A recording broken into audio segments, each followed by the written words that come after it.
stepping back a little bit and see how fictional characters have dealt with these matters in the past and see what consequences result. Doing that with an audience where there are different points of view, but sharing the value of that experience is really important. It just feels like you're stepping back in history, saying these same words that people spoke over 400 years ago. He gives you the words you need when you're faced with these big moments of love or revenge, murder, guilt, all the wide range of huge events, and I always feel like he gives you just the right words. And Chickalana knows how to make Shakespeare accessible to kids, to teenagers, to people who have a fear of Shakespeare, a fear of classical theater. She knows how to make that accessible. You don't feel that you're just learning about the classics because there's something to learn about, but you're really living them. And the fact that there is other classical theater, I think, is all to the good.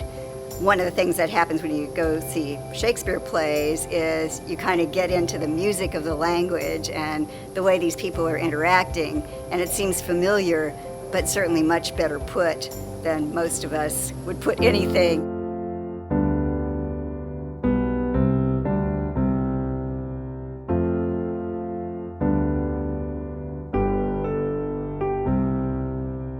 I think it's especially important for young people who, unlike me, grew up in the world of texting and TikTok and all of those kinds of things and don't necessarily have the same experience as a lot of us do with just interpersonal communication and using our language. I fell in love with it immediately. I knew I wanted to be on this stage performing, and I'd watched even other shows from other companies on this specific stage, and I had this love for Shakespeare that I knew needed to be expressed.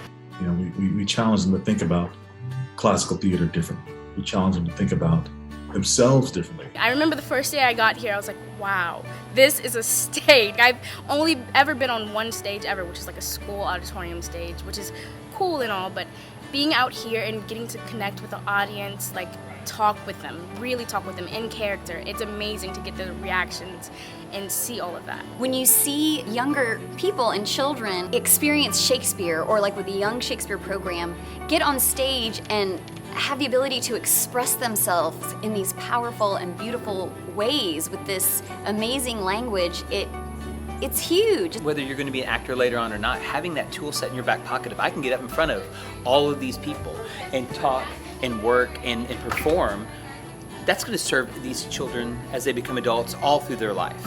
I work with people all the time that cannot get up and speak in front of people.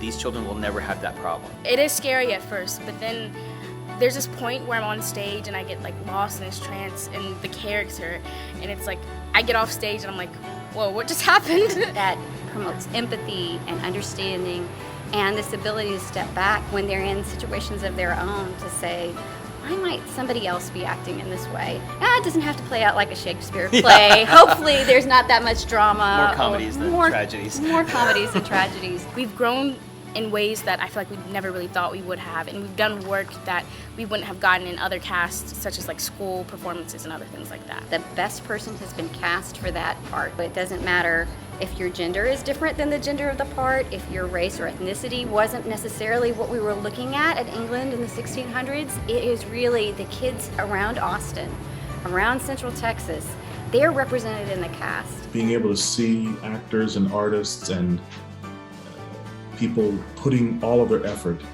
into making this beautiful art sing. It's an inspiration, and it helps people to celebrate the best within themselves. I would hate to see that go away, especially as a parent who's seen the benefits of my own kids. I would really like just to spread out even more in education specifically. There's so much you can learn just from just diving into the language that you don't get just reading it in your English class. I'd love to see Young Shakespeare grow and get to different areas of Austin that I don't really get that experience. In Austin, we like to keep it weird, and there's a lot of people out there doing a good job of keeping it weird. But there's not a lot of people doing the classics, and they're classics for a reason, and I think it's so important to revisit those classics, not only Shakespeare productions, but George Bernard Shaw, Stoppard, Tennessee Williams, and all of those great classic playwrights, which I think is so important. It's great for people to have the opportunity to see that some of the problems we contend with are not new in the world, but have to do with what human beings are like, what concerns they have, how those concerns sometimes don't work together very well, and both the comic and tragic dimensions of all that. So I think it would be a great loss for Austin if we didn't have the opportunity to get that perspective on things. I rate a city on its arts organizations and how it supports those arts organizations as well. Austin Shakespeare brings so much to this city and to this place we call home. They create beautiful theatrical worlds using the best technicians and designers around, and it really feels like home to me. I feel challenged and I feel loved, and I love them right back. I'm proud to have done several shows there, and I'm excited and thrilled about the opportunity to come back. We face some challenges in funding over the last year or so, as have a lot of companies in Austin. I know we had to take a break last year because of the pandemic, but I look forward to the day when we can look out on the hillside and see hundreds and hundreds of people from out of town, from out of the country. Yeah, Austin needs this company for sure.